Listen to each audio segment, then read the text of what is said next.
Mohon maaf juga pecinta Sintayong ya. Kalau 1 tahun 2 tahun lagi dia nanganin timnas, itu isinya naturalisasi nih. Jadi sebelum Pak Erik juga dinaturalisasi. Tapi kan itu nyatanya terbukti untuk tapi kan terbukti untuk mendongkrak penampilan timnas sendiri. Lihat dong mainnya kemarin kan. Iya benar. Gue sih oke kalau cuma kita mengejar kemenangan. Haus kemenangan, iya haus. Tapi kan kita pengen juga menangnya itu nggak cuma zaman Sintayong. Tapi ya terus-terusan kan ini akhirnya Oke tim kita kan. Semua pemain bisa bahasa Inggris sekarang. iya, gitu. Ya, kalau gitu nggak apa-apa deh. Gue cepet deh berubahnya. Nggak, maksud gue gini loh. Nanti kan kalau misalnya si Maklok tuh udah tua ya. Kan mungkin si Sintayong itu dia keluar negeri lagi. Ada di sini yang keturunan Indonesia. Gitu kan.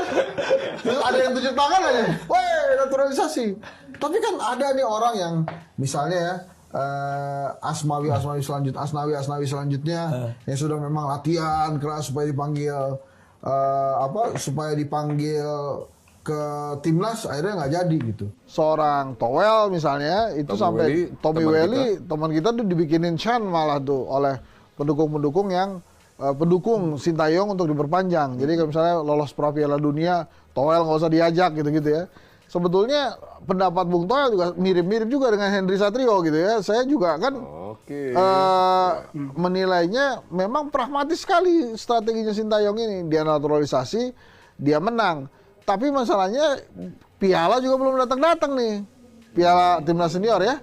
Belum datang-datang nih juga. Terus makanya itu kan kita pertanyakan. Waktu juara SEA Games bukan Sintayong pegang. Bukan Sintayong. Indra Syafri. Iya. Jadi makanya target piala itu belum didapat, padahal naturalisasi jalan terus.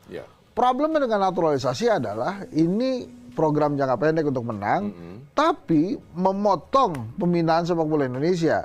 Makanya kan sempat kita bahas di episode yang lain bahwa bayangkan ada starter timnas, 7-nya itu naturalisasi, sisanya yang memang sudah pemain lama gitu. Nah, apakah itu bagus atau tidak? So far kita dinina bobokkan dengan kehadiran naturalisasi, dengan misalnya kemenangan pertama di kandang Vietnam sejak 20 tahun lalu, kemudian ada kemenangan pertama di pra Piala Dunia sejak kemenangan melawan Turkmenistan misalnya. Jadi dinina bobokkan dengan rekor-rekor baru, termasuk yang tadi kita bahas, naiknya peringkat FIFA untuk Indonesia sampai ke 134. Not even nembus 100 besar juga. Tapi kita ini memang gampang terpuaskan lah. Biasa sekali. Tapi di tengah pencapaian yang sangat bagus ini gitu ya, tiba-tiba muncul seorang Bung Toel.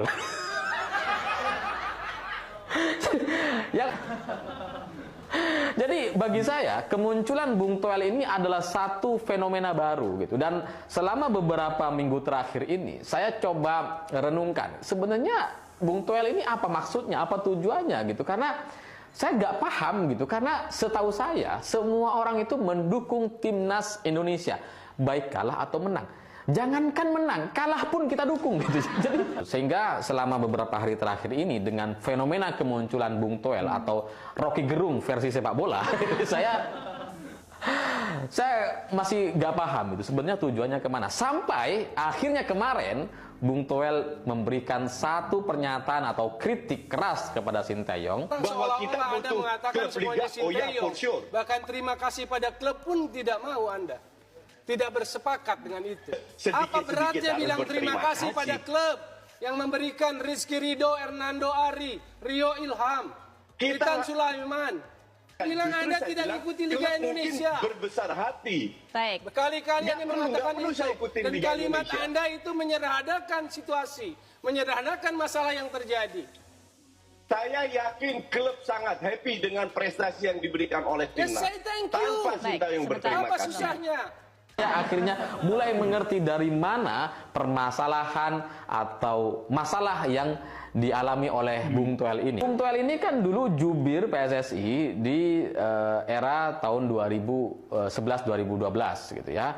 Lalu kemudian setelah Lanyala Mataliti kemudian bergabung masuk menjadi bagian wakil ketua umum PSSI dan bahkan menjadi ketua PSSI tahun 2015-2016 itu status Bung Toel tuh naik pangkat dari yang semulanya hanya jubir, kemudian menjadi General Manager Football Development pada tahun 2014 setelah Lanyala jadi Wakil Ketua PSSI. Lalu kemudian Bung Toel ini naik lagi pangkat menjadi Direktur Kompetisi PSSI. Jadi Bung Toel punya posisi luar biasa ketika Lanyala berkuasa.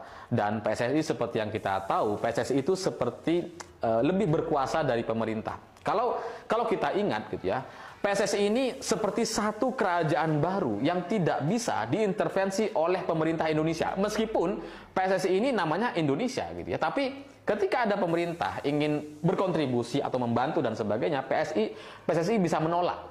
Dan Bung Toel inilah orang yang dulu sering berhadap-hadapan dengan Menpora atau pemerintah gitu ya. Wah, sering ngancem-ngancem lah gitu. Kali itu sering berhadapan dengan Menpora dan pemerintah, dan dia berbekal statuta FIFA gitu, karena PSSI itu nggak bisa ditekan-tekan oleh pemerintah, tidak bisa diintervensi oleh pemerintah. Karena pendapat Toel juga sangat ekstrim kalau gue bilang.